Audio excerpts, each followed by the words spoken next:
I made that decision while I was in genetics class, and I remember looking at the board and and he was talking about, I have no fucking clue what he was talking about, because I was just like thinking about the songs that I wanted to write. And I remember looking up there and I had that definitive moment of like, nope, this isn't it.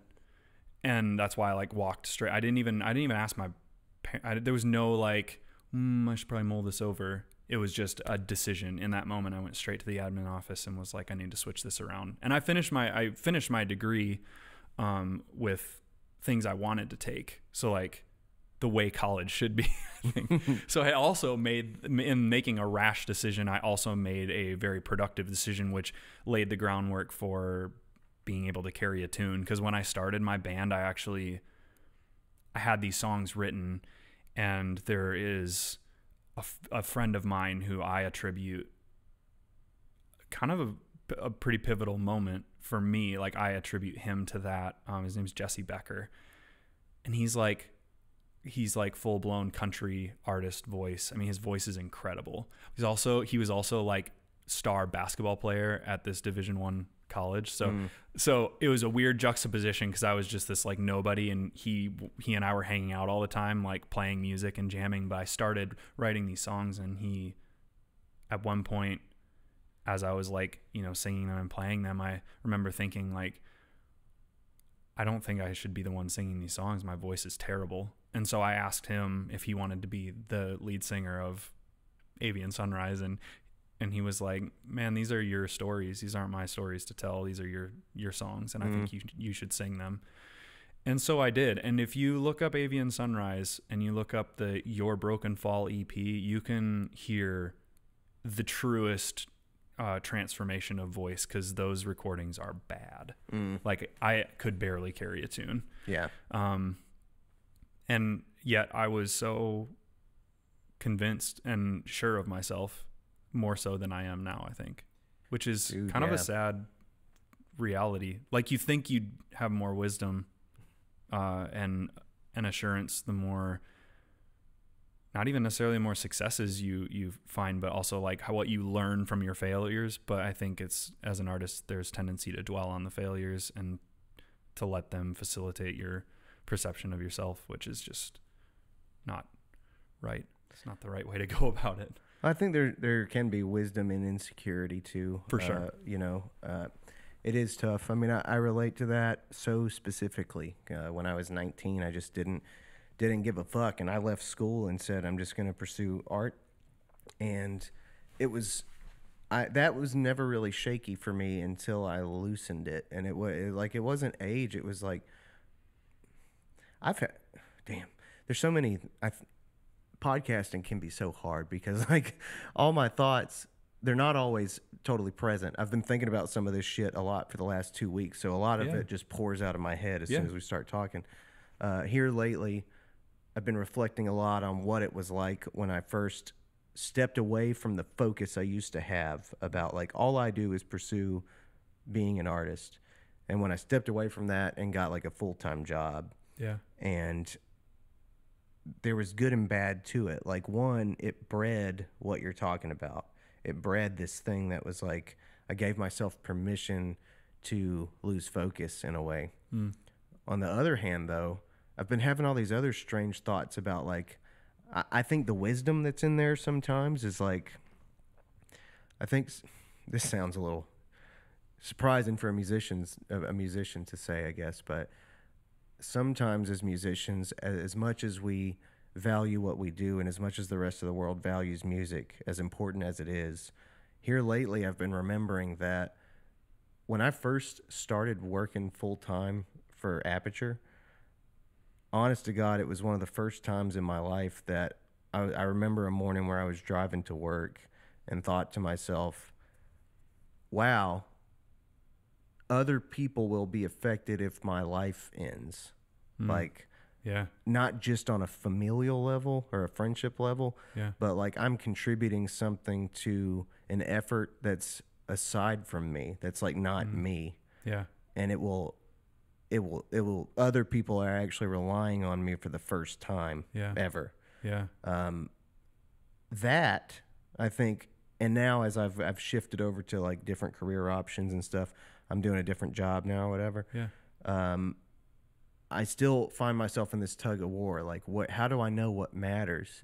Does it matter to like pursue what I want, or does it matter to do this thing where we contribute to the large picture of society and be like working with other people and be able to go home and say, I didn't just contribute to me and what I want, I contributed to like the overall picture of life or whatever. It is like it's reassuring to hear you say I'm serious. Like I think of the insecurities that I hold, that might be one of the biggest ones that I'm like kind of uncovering. I was talking to a good friend of mine who is going through a rough patch right now, and my way of relating to it and sharing, like, cause I mean, my number of emotional breakdowns have increased in the last 3 or 4 years, which to someone who's outside of me and the things I'm doing, or outside of me and perceiving the things that I'm doing, it kind of seems like, well, 3 years ago Companion would never headline a show, and now Companion has headlined something in Winston-Salem, which was at Wise Man, and it's like, your listener count's higher than it was 3 years ago. There's so many things that suggest that it's going like this, but my mental has seemed, it seems like it's been on decline, and one of the biggest reasons that I've uncovered is that there's not a lot of there's a struggle when considering the importance of the things we're doing. Like, I think there's a rub there because those offerings are things that we're pulling out of ourselves and contributing, but oftentimes we don't see it like that. It kind of seems like it's a self, because it comes from us. It seems like it's not really benefiting people the same way as working a job for someone whose business is, whatever, what is dependent on you. But I think there's also value in understanding that, like, you're either working for somebody else's dream or you're working for yours, like that whole saying. And it's like, I don't know, like, not to even dive too far into faith. It doesn't really matter what you believe in, but if you believe that you have a purpose, or you just have a passion, like, sharing that passion is, like, I think that's one of the biggest forms of expression. It's most important. And so it's hard to hold both of those at the same time. And my biggest cause of breakdown more recently is just that, like, with this age that we live in, we see what's going on around the world at our fingertips all the time. Yeah. And it can make what we are doing seem really insignificant. Like, if I'm writing so the most recent song I'm writing, I'm using like an allegory of like a person who's come home late at night and, is inebriated significantly, and is having like reflective thoughts and also not wanting to go to bed. And so there's a lyric in there about, I wish you'd come over, play video games. Like, I have 2 controllers. I miss you more when I'm not sober, that kind of thing. And I think I've had thoughts as I was writing it. It's like these words and this thing is like, it's almost like when you're sick and you have to throw up, you can't not, like, it's going to come out.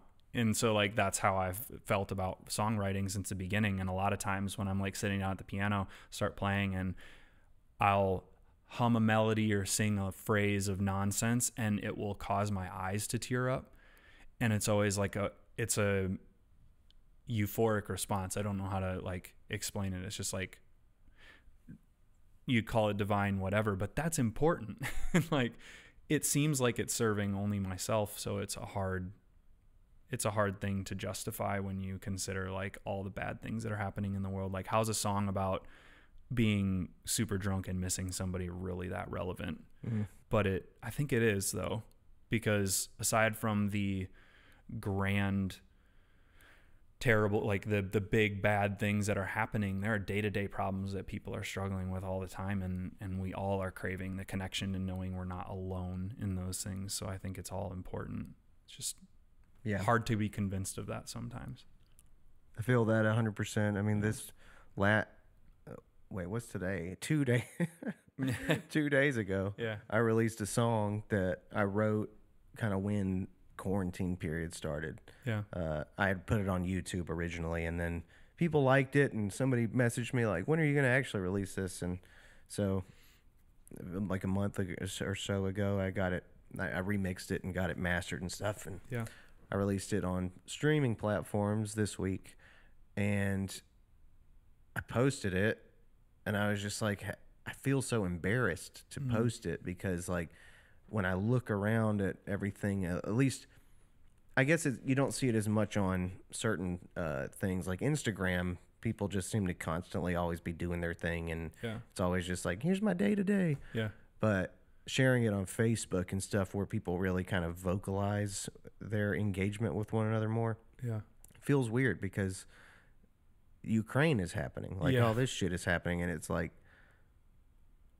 what does it say about me right now if what I think is important to do is like release a song that I wrote about COVID, especially since we're all trying to get past COVID already. Like what do I do? And it's, again, it's insecurity. It's like, it's better. It seems better for me if I think of my life as just like taking action instead of letting myself get bogged down by all these things. Yeah. So that's what I do. I mean, I released the song. I wrote what I put it out there and let it be shared with the world. But those thoughts still muddy up my head that just make me feel like, what does it all mean? Like, how do you justify anything anymore?